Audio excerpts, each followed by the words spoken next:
Sentinel Graves here, doing hero stuff, and oh, screw it, I'm Rob. Wife left me for her ex after 1 month of our marriage. A year later, he left her at the altar thinking we were having an affair. She begged me to fix things, but I told her it was karma. Hey guys! So I'm here to ask about something that happened recently at my ex-wife's wedding to her high school sweetheart. For context, my ex-wife, I'll be referring to her as Sandra, 20 AF, and I, 30 meters, had been together for the past 3 years.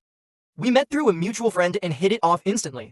After the first few dates, we decided that we were dating to marry, and if things went well, then this would not end as a casual relationship. So we were both very clear about what we wanted out of this relationship, and she had every chance to back out of it if she was not ready. But she chose to get divorced 1 month after our wedding.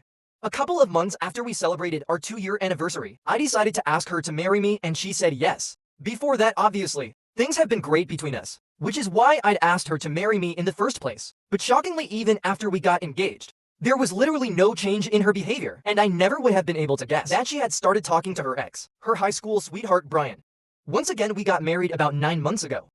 And about a month after our wedding, she told me the truth and we filed for a divorce. It was one of the most difficult decisions that I had to make, but when she told me that she still had feelings for Brian, and she felt like she had rushed into our relationship too quickly, there was nothing else that I could do. I had tried everything. I had tried to tell her that this was just a phase, and she was gonna snap out of it soon. I tried to be mad at her and tell her that everything would be fine if she just stopped talking to him, and I tried to bargain with her, tell her that we would be able to work out. We went to couples counseling.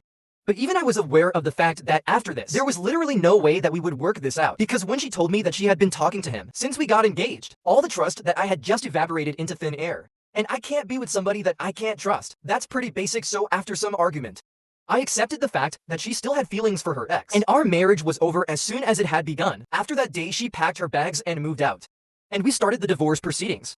It was relatively straightforward, and the divorce was finalized as soon as the waiting period was over, which is just 3 months in our state.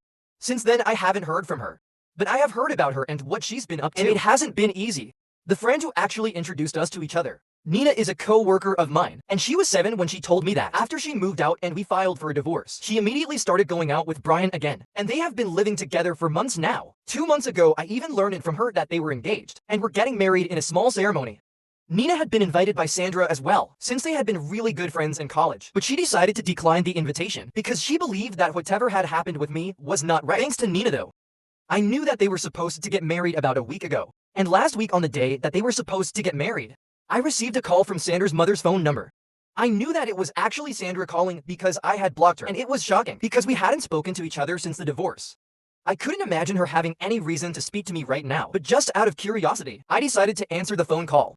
When I answered, she immediately started rambling about how I needed to clear the air and tell everyone that we were not having an affair and that we hadn't even spoken in the past couple of months. It was clear from the way she was speaking that she had been crying and was quite hysterical. I felt a little concerned. So I had to ask her to slow down and explain what was going on. And she told me that apparently Brian had decided to just leave her at the altar because he thought that we were still getting together. Behind his back, the reason he believed this was because a couple of days before the wedding, he had seen a bunch of messages that she had been sending to me. Over the past few months, I didn't know anything about these messages because I had blocked her right after we filed for a divorce because I didn't want to hear from her anymore. But apparently she had continued to send me messages, apologizing to me for telling me that I deserve better. The last message that she had sent to me was 2 weeks before the wedding, saying that now that she was getting married again, she was going to apologize one last time, and she hoped that one day I would find it in myself to forgive her. She told me that she knew that I wasn't receiving messages because she had been blocked, but she still wanted to send them because it was her way of coping with things.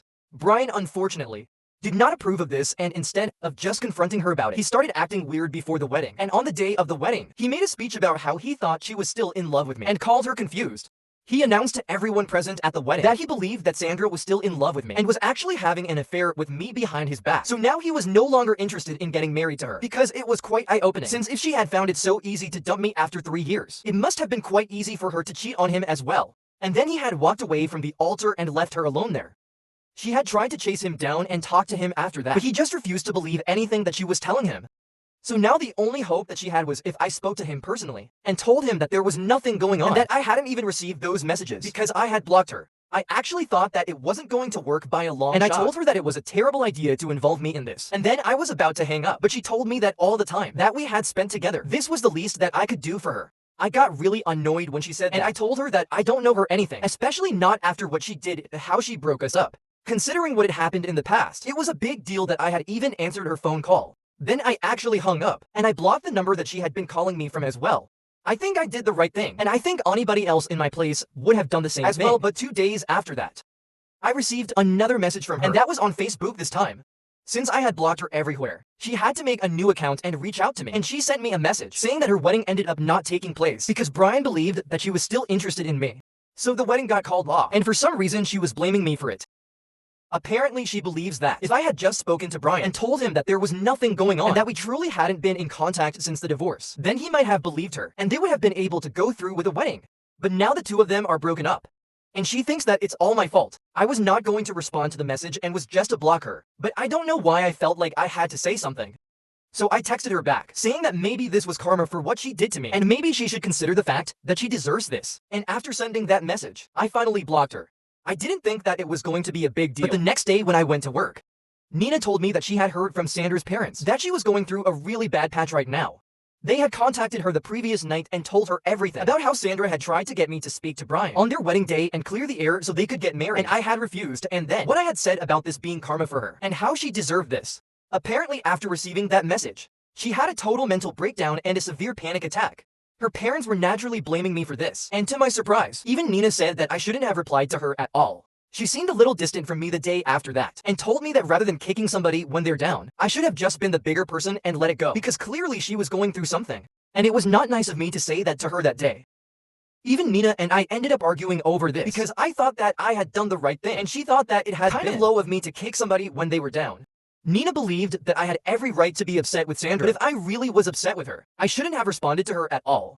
She told me that she believed I was a better person than this. I told her that I did not want to be the better person. I wanted to be petty and get it off my chest. So we ended up fighting, and since then, we haven't been speaking to each other. And she is my best friend in the office, so it's been pretty lonely.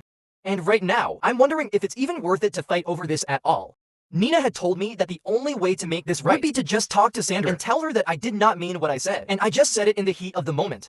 I didn't even need to apologize necessarily, but just speak to her once and stop her from breaking down over and over again, because that's what had been happening ever since her wedding got called off, and I had just made everything worse by what I said to her. I knew that she was mentally struggling, and it was not surprising. Sandra always had been very fragile, and even when we were together, she had a lot of issues, but I had always been fine with it and took great care of her. But right now, I really don't want to say that. I didn't mean what I said about this being karma for her, and that she deserved this, because I kind of did mean it. I do feel bad about the fact that she had a mental breakdown over it, and that she is going through something so awful. But then again, she also put me through something really terrible. And sometimes being sorry for things just doesn't cut it. I feel like Nina should understand that, but instead she's been making me feel guilty. And given the fact that she is one of my closest friends, I have no option but to take her opinion seriously. So that's how I have ended up here. And I want to ask Ida for telling my ex-wife that she got left at the altar because it was karma for how she treated me. Edit, hey, okay. So a lot of people wanted to know more about Brian and Sandra's relationship with him. I didn't add it in the original post because I personally did not think that it was relevant. But anyway, since you guys asked. So Brian and Sandra got together when they were in their junior year of high school, and they stayed together for about a year before they broke up for the first time. According to what Sandra had told me while we were dating, they had a pretty on and off kind of relationship, and it was mostly Brian's fault. Apparently he was a really insecure guy and couldn't stand it whenever she spent time with anybody apart from him. So they would constantly end up fighting anytime she spoke to other guys or hung out with her friends without him. And after a while, it just got really toxic for her. So she ended up breaking things off with him. But a couple of months after that, apologized and got back together again. And this time they stayed together for 7 months before he started going back to his old habits again. Then they broke up again, but they patched up when she started college. They continued to break up and patch up for several years after that, until he had to move away for a couple of years for a job. When he moved away, they broke up for one final time. And that was about 2 years before she met me. After he moved away, they did not have any contact. And even when he came back, he tried to contact her, but she was with me. So she didn't respond, or at least that's what Sandra had told me. I can't be sure anymore, because she has lied to me about a lot of things, so she might have lied about this as well. Anyway, when Brian came back here, Sandra and I had already been together for a year, and she was pretty serious about me. But Brian was also pretty serious about her, so he continued to try and reach out to her, ignoring the fact that she was already with somebody by then. From what Sandra told me, she did not respond to him at the time, and after a couple of months of texting her without any response, he stopped as well, but after telling her that he was ready to wait for her. Then when we posted the news of our engagement in social media, he reached out to her once again, and he was pretty desperate this time. He told her that he was ready to wait his entire life if that's what it took for her to come back to him. But he was sure of the fact that they were soulmates, and he couldn't let her make this mistake, marrying somebody else while he was still around. He started texting her relentlessly after we announced our engagement and would send her several messages every day. Eventually, she decided to reply to him only to tell him that she was over him. But I don't think either of them believed that, because they still continued to speak to each other. On the last day that we spoke to each other, and she told me everything, she mentioned that she decided to meet him one last time before finally moving on for some closure. So they met each other 2 weeks after we announced our engagement, and I guess that's when she realized that she hadn't really moved on from him. Sandra had told me that when they met, they had only talked to each other for a really long time about everything that had happened in the past, and they had decided to stay friends. But I'm not really sure of what really went down that day. After that meeting, she continued to keep in touch with him, and gradually she started to develop feelings for him once again. But she still decided to get married to me, because she thought that this was just a phase, and she would get over it. As it turns out though, it was not a phase, and she did not get over it. And she did not realize it until after we were married. And Brian told her that, now that she was committed to somebody else for life, he did not feel comfortable talking to her anymore, because he knew that he was still in love with her. It was the thought of losing him that made her realize that she was still in love with him, which is when she decided to come clean to me. So essentially, she was fine with how things were going as long as she had both of us. But the second she had to choose, she got uncomfortable, and the ugly truth of the situation came out, that she was still in love with him and not me. So that was that, and we filed for a divorce, and here we are now. I guess that's enough context for everyone right now. Update 1: I decided to talk to Nina, because it's been almost 9 days since we had our disagreement. Our cubicles are right next to each other, so it's pretty awkward to sit next to someone, knowing that they don't like you. At the moment, the tension was getting too much for me to handle. So I decided to just rip off the band-aid and speak to her today. When we had our lunch break, I decided to stop her, and I told her that I really valued our friendship, and I did not want to break it off over something like this. Because as of now, neither she nor I have anything to do with Sandra anymore, so it would be pretty pointless for us to throw away our friendship over her. We could just agree to disagree on this and call it a day, since it was pretty clear that we couldn't come to a common ground on this one. But then again, it was not necessary for friends to agree on everything. Besides, she hasn't been in my position, so she doesn't really know how I feel. After a couple of seconds of silence, she told me that she was glad that I had decided to take the initiative and speak to her, because she herself had been planning on saying the same things to me. She told me that what I had said about her, never having been in my position, was entirely true, and so it was not fair of her to judge me. She told me she had just been mad at me because she had only been thinking about Sandra's mental state, because everyone knows that she has always been very fragile. But while worrying about her, she forgot that even my mental and emotional health had definitely been affected by everything that Sandra had for me through, and she hadn't been thinking about that. Just because Sandra had a meltdown because she couldn't get married, it didn't invalidate my experience, and she was ready to accept that now.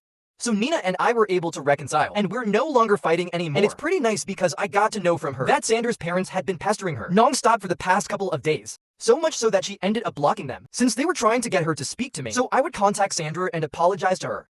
I have no idea why Sandra and her parents think that talking to me is the solution to every problem, but I guess that's just because they are used to me being the solution. I used to be her problem solved for the longest time when we were dating, and like I said, I used to take great care of her. But that's over now, and I don't want anything to do with him anymore. So Sandra can continue to feel upset about what I said to her, but I'm not gonna take it back. Update 2. Hey everyone, so before I say anything else, I would just like to say that it's really cute that you guys are telling me that Nina and I should date, but I think of her as the sister that I never had, and it's just platonic between us. We could never even imagine dating each other. It's just absurd, and we are just always going to be good friends anyway. Now that that's out of the way, I wanted to talk about what recently happened to me and Sandra. She was supposed to get married almost more than 2 weeks ago, but that never happened, as we all know since then. I guess she had been holding out hope that I would contact her again and tell her that I did not mean what I said about this being her karma, and that she deserved all of this. Like I had mentioned in my last update, she and her family think that I am the one to blame for everything, and speaking to me will be a solution for everything. I guess she started taking that a little too seriously, because today when I came back home from work, she had her car parked outside my house and jumped out as soon as she saw me pull up. It was very obvious that she was in a very delicate state, and I could tell that she had been crying even when she was in the car, because her eyes were all red and puffy. I really didn't want to fight with her, mostly because she looked pathetic, and also because I was really exhausted after work. I asked her to leave politely when I saw her, but she told me that she wasn't going to go anywhere. Without speaking to me, she said that she had been beating herself up and feeling incredibly guilty about everything that had happened. And now she had realized it was because she had never properly been able to apologize to me. She told me that she had thought a lot about my comment, that this was her karma for putting me through something like that, and that she deserved this. And now she believes that if she genuinely apologized to me, and I actually forgave her, then maybe things would get better for her. And maybe she would even be able to get Brian back, because he hasn't spoken to her ever since he walked away from the altar. It was already superstitious and I honestly did not know what to say, but it wouldn't cost me a thing to tell her that I forgave her, and if it made her feel any better, then I didn't have any qualms doing it. So she told me quite formally that she was sorry about everything that had happened between us, and she wished that she had been honest and transparent with me about everything. Right from the beginning, it was quite awkward. But I told her that I forgive her and she's free to move on now. I didn't know what to expect after that. I thought that she was probably just going to thank me and leave, but instead she hugged me and just started crying.